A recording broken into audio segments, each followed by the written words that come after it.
All right, kiddos, so this is going to be your lesson 18 video, and in this video we're going to talk more about polynomials.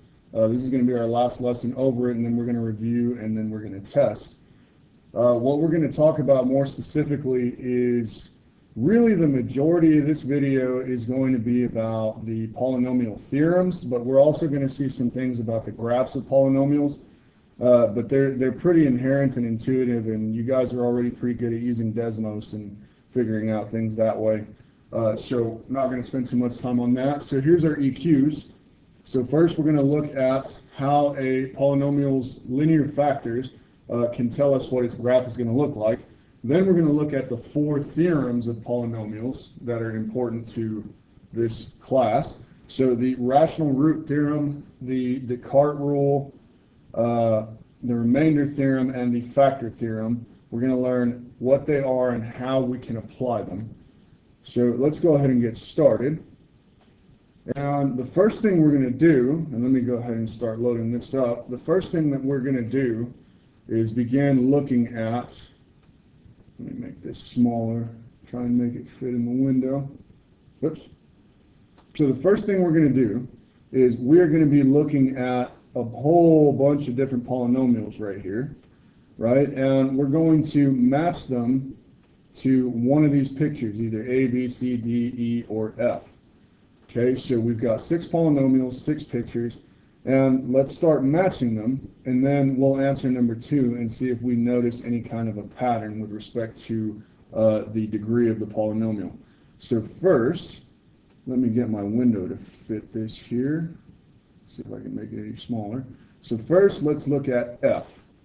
Right, so F is going to look like this. And remember, you can do little typing shortcuts, right? So if you hit Shift 6, that's how you can enter in an exponent quickly without having to, scroll around with the mouse. So here we see what our graph is going to look like, right? And we can clearly match F. We can clearly match F to, looks like graph D here. So I'm going to go ahead and I'm going to try and find as many colors to use as I can. So I'm going to match F right here. Okay. And let's look at G. So G looks pretty similar to F, except we have some signs mixed up. So this 2 is positive, the 4 stays negative. And the only thing that really changes, the graph just kind of flips the other way. So that's going to fit F. I'll use blue for that. Or that's going to fit A. I don't know why I said F. Okay, so let's look at the next one. And all I'm doing, I'm just using Desmos, right? So H is completely different. So negative 3x raised to the 4th plus 8x squared plus 1. And here we see what our graph looks like. And it clearly matches graph B over here. So H, we'll use purple. H of x is going to match graph B. All right, let's move on to M. And M looks a lot like H. It's just got some signs changed up. So the 3, that leading coefficient, is positive, and then the 8 is a minus 8. And other than that, it's the same. And we have it just flipped over, but it looks relatively the same, right? So that is obviously going to fit graph E. It's green. Oops, what's the matter with me? And we've only got 2 graphs left, and that's obviously going to be for N and P. So let's get an idea of what those are going to look like. Okay, so let me come over here. Go ahead and erase. So I've got negative 2x raised to the 5th minus 4x raised to the 3rd. Oops, not to the 3rd, to the 4th. Plus 5x raised to the 3rd plus 8x to the 2nd minus 5x. Okay, and here we see we've got this horrible looking thing, right? But it's going to match closest to F, right? So N of x is going to match graph F. And I'll use this grayish blue here. So N of x. Okay, and the last one So all we're going to do is have some sign changes for that one. Oh, I didn't mean to do that. Let me undo it. Yes. Desmos is so awesome, it even has an undo button. Okay, so then this is positive. And this is negative now. And it's a minus 8 and a plus 5x. Okay, so it looks just like it did, it's just going the other way. And obviously we only have one left, right? So P of x is going to match our graph C. Running out of colors here, I'll use pink. So this is going to be P of x. Okay, so let's answer number 2. Is there a pattern with respect to the degree of the polynomial? And the answer is yes, there is. The pattern is, so let's look at f of x and g of x, right? F of x and g of x are both third degree, right? F of x has 1, 2 vertices or 2 points of inflection. Okay, and you'll learn more about what that is when you're in calculus. Okay, and we see the same thing here for the graph of g of x, right? So let's look at h of x and m of x. They're both fourth degree. So if the pattern continues, right, we should see 3 points of inflection. Okay, so let's look at m of x. I've got 1, 2, 3 vertices, or 3 points of inflection. Okay, and that is also the case with h of x. So it's a fourth degree polynomial, both of them, right? And we have 3 points of inflection. Okay, the last one, let's look at n and p. So n and p. Okay, so looking at n and p, because they both look pretty much the same, we see 4 points of inflection, or 4 vertices, right? So 4, and I'm going to abbreviate this time because you've already seen how to spell it several times. So 4 points of inflection, right? And that's also the case with n of x. Okay, so what is the pattern? Well, we had 4 points of inflection for n and p, and it was a 5th degree. We had 3 points of inflection for h and m, and it was degree 4, and so on and so on and so on. So the number of inflection points, right, or in vocabulary as you're used to seeing it, or vertices we'll call it, is equal to n minus 1, where n is the degree of the polynomial, right? So if I had something like, I don't know, q of x is equal to 5x to the 7th power plus blah, blah, blah, blah, blah, who cares? It'd be a 7th degree polynomial, which means I would have, more than likely, 6 vertices / points of inflection, okay, because n minus 1 would be 6. Right, so that's just a nifty pattern to keep in mind there, and it's going to help you draw the graphs if you ever need to. Okay, so we've got 2 functions here, and we're being asked what are the x-intercepts of both of them, and then we're being asked to graph them. So when we're being asked the x-intercepts, okay, we're basically being asked what are the roots, right, or the zeros. They all mean the same crap. So for f, we have a GCF of x. So I'm going to go ahead and factor out a GCF of x. That leaves me with x squared minus x minus 6, right? Then I can factor this guy here, this binomial or trinomial, that quadratic in there, I can factor that further. Okay, so this is going to become, so AC would be negative 6, right? So that would mean I've got negative 3 times positive 2, so I'm going to have x minus 3 times x plus 2.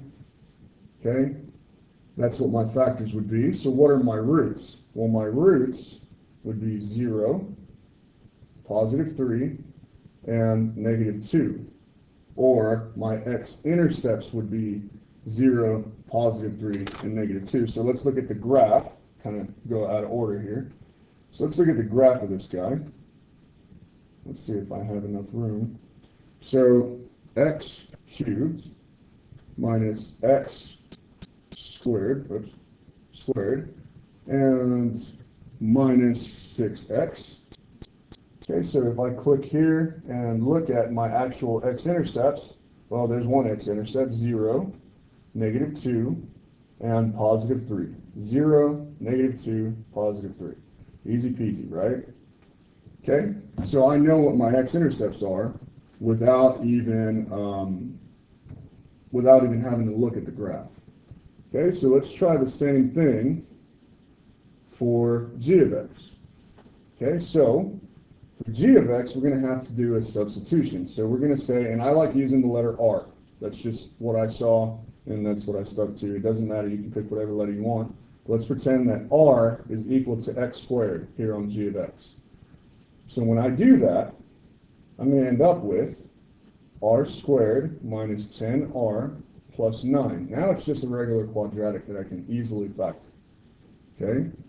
So AC is going to be 9. That means I'm going to have r minus 9 times r minus 1. Okay? So those are going to be my two factors, which means my two roots are going to be 9.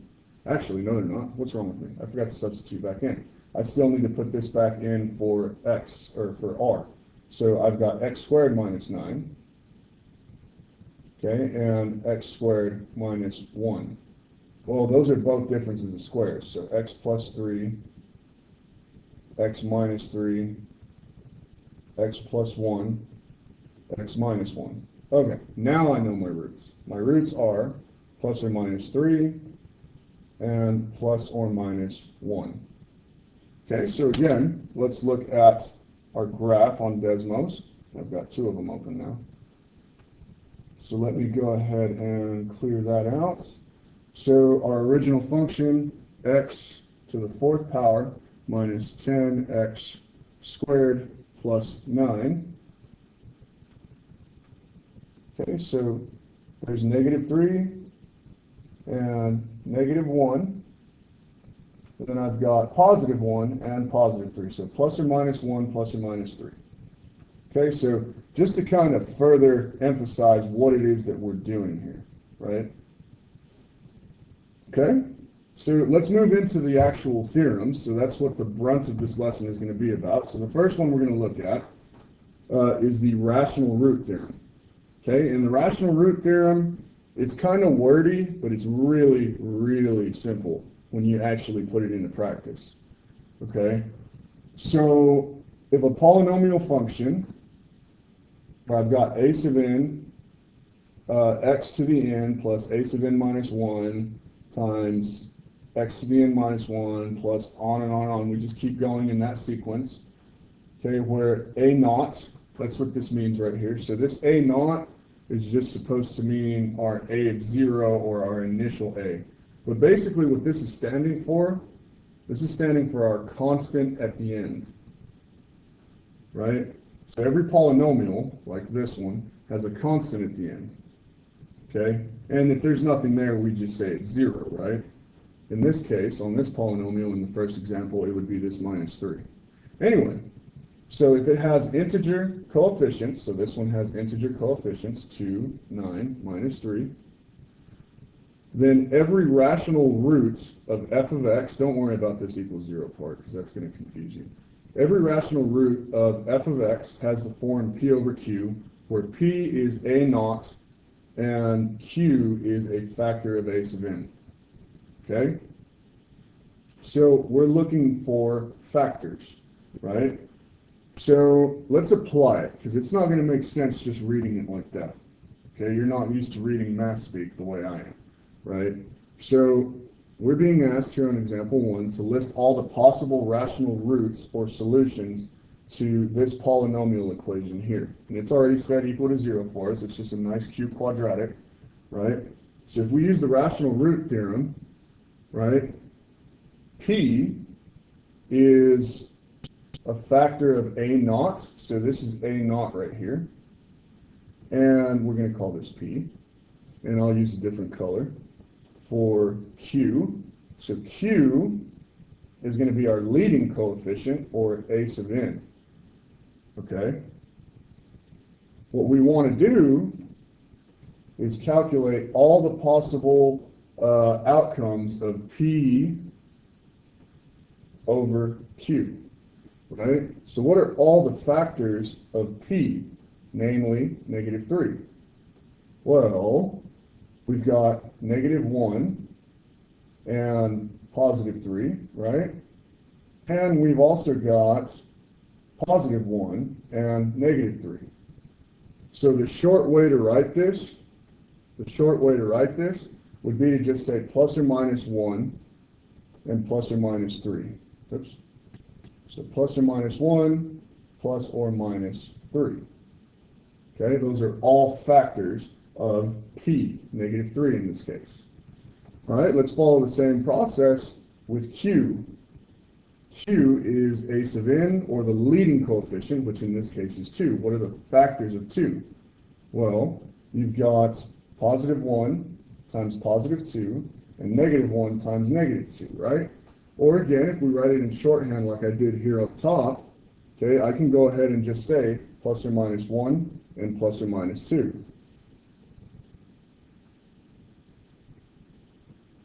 Okay, so what are our possible roots? Well, all we're going to do now is just simplify like we would if it was fractions, right? So I'm just going to kind of circle like this. Okay, so we're going to say plus or minus 1 over plus or minus 1. Well, what's that always going to give me?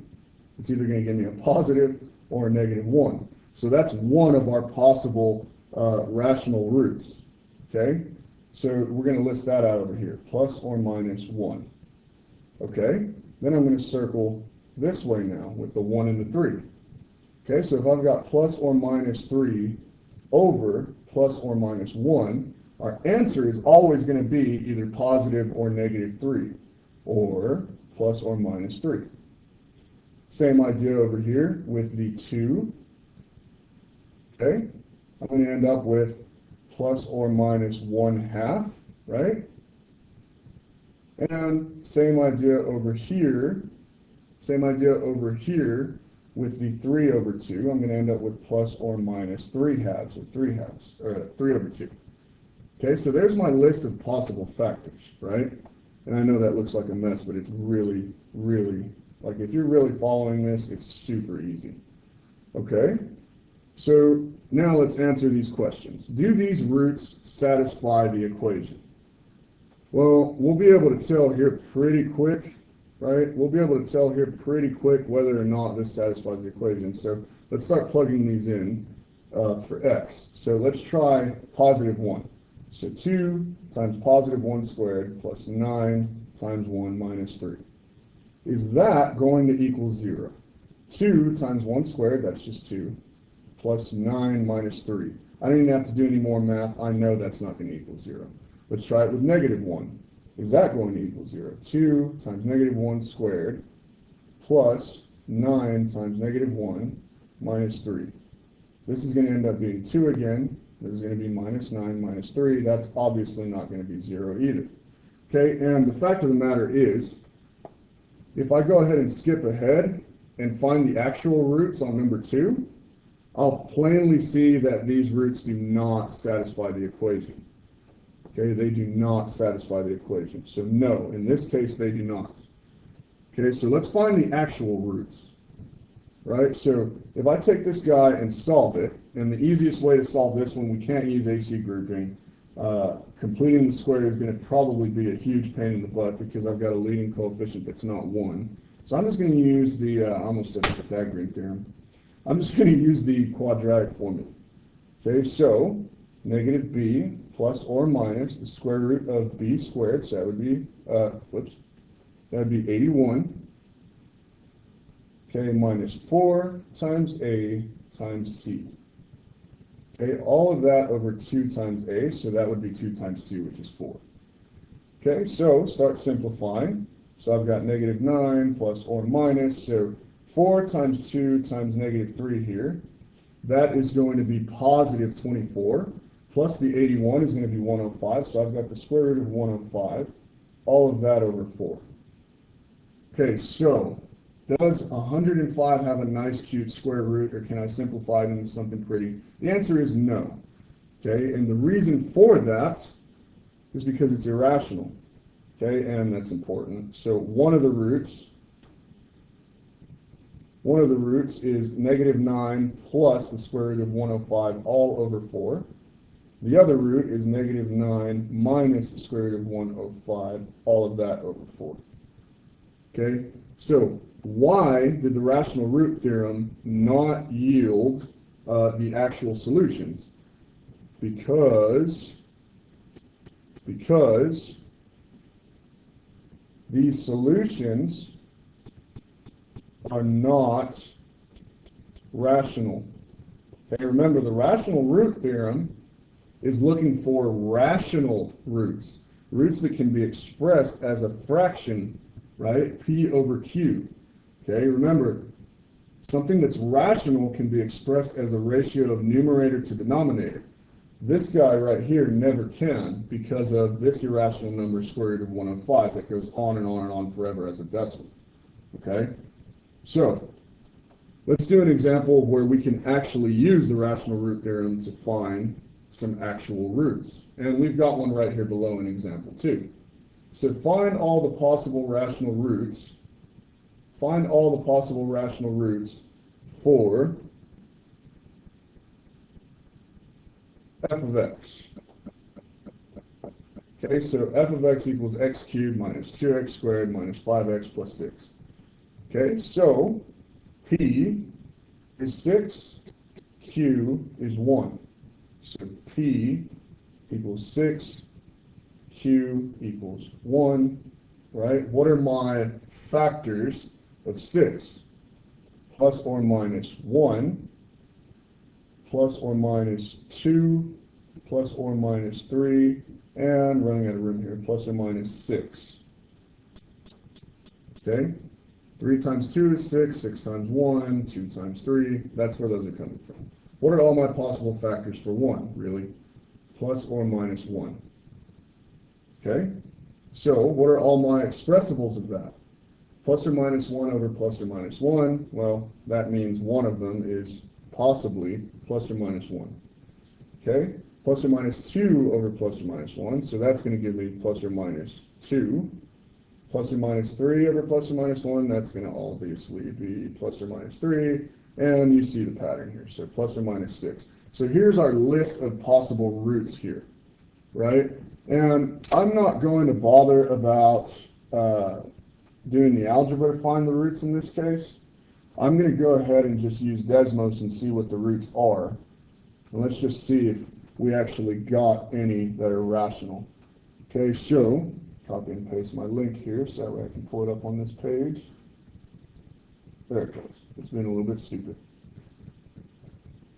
Okay, so x cubed minus 2x squared minus 5x plus 6. Okay, so let's see here. Oh, we've got 2, so there's 1. It checked out with plus or minus 1 also, and it checked out with the 3.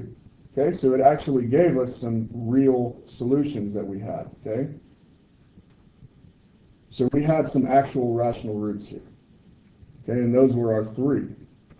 So we can get more specific with this, okay, using what's called Descartes' rule. Okay, so what is Descartes' rule and how do we apply it? So there's 2 parts to this, right? The number of positive roots of a polynomial function is equal to the number of variations in the sign changes, okay?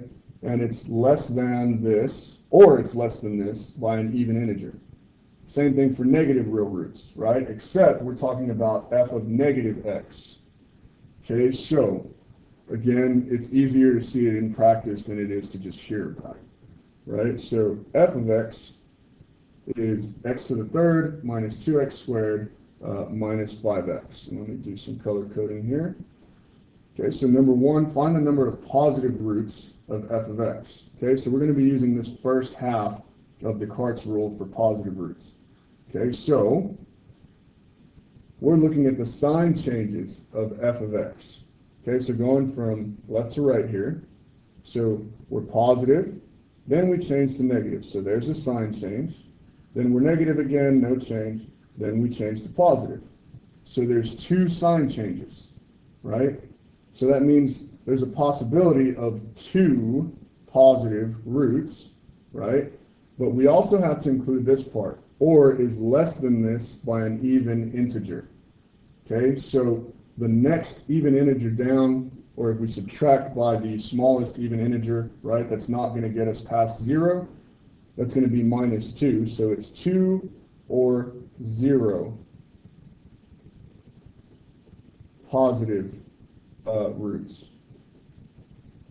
Okay, and now let's look at the second half of this rule. Okay, so find the number of negative roots of f of x. So now we're going to look here, right? But this is important. We're not looking at f of x, we're looking at f of negative x. Okay, so that means I need to figure out, well, what is f of negative x? So all I'm going to do is put a negative x in place of all the x's. So I'm going to have negative x cubed minus 2 times negative x squared minus 5x, oops, 5 negative x, and plus 6. Okay, so when I go through and do my sign changes that are going to happen, so negative x all cubed is going to be negative x cubed. Okay, negative x squared is just positive x squared. So that one didn't change. Okay, negative 5 times negative x, well, that's going to become positive 5x. And the plus 6 doesn't get affected, so that's going to stay the same. Okay, so going from left to right again, like we did with the positive roots. Okay, so negative, negative, positive. We've got a sign change there, and that's it. So that means we only have one negative root. Okay, and when you've done this a couple times, it gets pretty easy to figure out. Okay, you can tell just by looking sometimes. Okay, so now let's look at another example, just to kind of get it into our brains a little better. So find the number of positive and negative roots of g of x. So let's start with positive. Okay, so positive, we're just going to look at the original function. Okay, so going from left to right, we've got positive, positive, positive, up. It changes here at the end. So 1 positive, right? And we can't subtract an even number because that puts us into the negative, right? So we can't say 1 and then an even integer less than that, so we're just going to stop at 1 positive root. Okay? Let's look at the negative roots then. So we need to figure out, well, what is g of negative x? So that's going to be negative 2x cubed. The x squared is going to stay the same, minus 2x, and minus 3 is going to stay the same. Okay? So I skipped some steps. If you're not sure how I did that, let me know. Okay, so I'm starting negative, going from left to right, and then I've got a sign change here. Then I change again here, and then I stay negative finishing. So that means I've got, oops, 2 or 0, right? Because I can subtract 2 from 2 and not be less than 0. So 2 or 0 negative roots. Okay, so Descartes' rule, super easy. Okay, so what is the remainder theorem? So we've got two more theorems here, but they're really simple. Okay, so what is the remainder theorem and what is the factor theorem, and how do we apply them? So the remainder theorem is basically telling us that if a polynomial p of x is divided by x minus k, where k is a constant, then the remainder is equal to p of k, right? And then the factor theorem is saying a polynomial p of x has a factor x minus k if and only if p of k equals 0. In other words, well, let's put it all together before I start throwing this at you. Okay, so let's start with this example here. And if you see this once, it's super easy. Okay, so we're looking at the same example that we've been looking at, right? So we're going to use synthetic division and the remainder theorem to find the roots and zeros of f of x. Okay, so this is the same f of x that we used back here. Okay, this is the same f of x that we used back here. And we also used it right here. Okay, and what we want to be looking at, and let's see if stupid Microsoft is going to let me, yes. What we want to be looking at is this list of possible rational roots, okay, because they're integers in this case. Okay, so we're looking at this possible rational roots here. Okay, so we're going to use synthetic division, and we're going to start here with positive 1, and then we'll do negative 1, and so on and so on and so on. Okay, so we're going to start with positive 1. So we're going to do synthetic division. So I'm going to write down my coefficients of this guy. Okay, so I'm going to write down 1, minus 2, minus 5, and 6, right? Y'all remember how to do synthetic division, hopefully. Okay, then outside here, so if k is positive 1, right, that's where I'm going to start and say that it's here, right? Now, let's see. First, I'm going to bring down the 1. Okay, then 1 times 1 is 1. Negative 2 and 1, well, that's going to give me negative 1. 1 times negative 1 is negative 1. Then we get negative 6. Negative 6, then we get 0. Okay, so what does that mean? We didn't get a remainder. Okay, so if we didn't get a remainder, that means that this is a root. Okay, and we saw earlier when we looked at the graph, well, let me see if I still have it saved here. So if I throw this in here, let's see, I think it's still, yeah, there it is. So one of our roots actually was 1, right? So we got a remainder of 0. So what does that mean with this? Okay, so a polynomial has a factor x minus k, right? So what we did this with this synthetic division is we're saying that we're dividing x minus 3, or x to the third minus 2x squared minus 5x plus 6, all of that, we're dividing it by x minus 1, right? Because we're saying k equals 1. Okay, so this is this process here, right? And this went into it evenly, right? So that means that it's a factor of it. Okay? And if it's a factor, right? It's a factor if and only if p of k equals 0. In other words, it's an x-intercept or a root.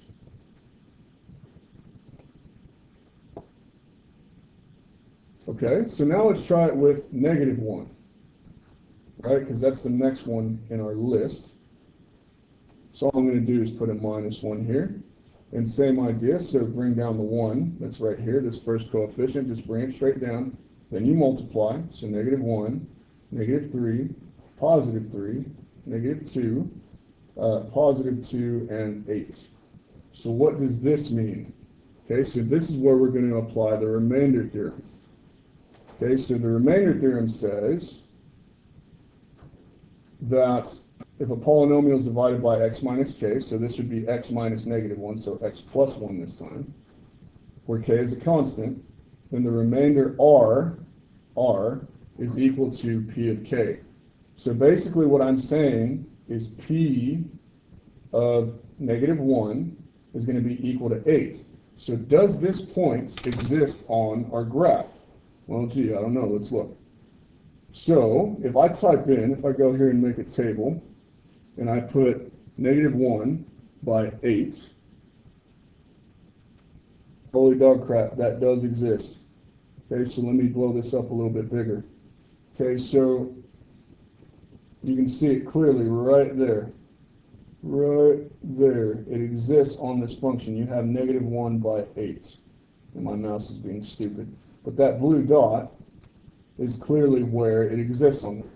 Okay, so what it's basically saying is if I have a remainder, right, that the remainder is equal to the y value, right? So the remainder is the y value of some point on the graph, k by r. Okay? Okay. So if I wanted to factor f of x, I could just keep going with this process. Okay, so I found one factor, right? And let's go ahead and look and take a little shortcut. Let's go ahead and look and see just to prove it. I don't know why I opened it again. But I can see what my roots are pretty clearly here. Okay, so 3, 1, and -2. Those are my real roots. 3, 1, and -2. Okay, so if I do the long division, I'm going to get a remainder of 0 every single time. Okay, so let's try it with 3, just so I can prove a point, and then I'll cut this video. Because I think I've rambled on. Yeah, I'm at 35 minutes. Okay, so let's try it with 3. So at k equals 3, and I guess I need to erase the rest of this, don't I? So let's see. Let's just prove that x minus 3 is also going to divide evenly, aka be a factor of our f of x here. Okay, so bring down the 1. That's going to be 3 times 1 is 3. Combined with the -2, that's 1. Then we get 3 again. Then we get -2. Then we get -6. Holy dog crap, it worked. And again, if I look at the graph, just to reiterate, right, 3 is a root. It's right here. Okay? So this stuff is super easy to use. Okay, so that's all I got for this video. Obviously, if you have any questions, let me know. And signing off. Goodbye.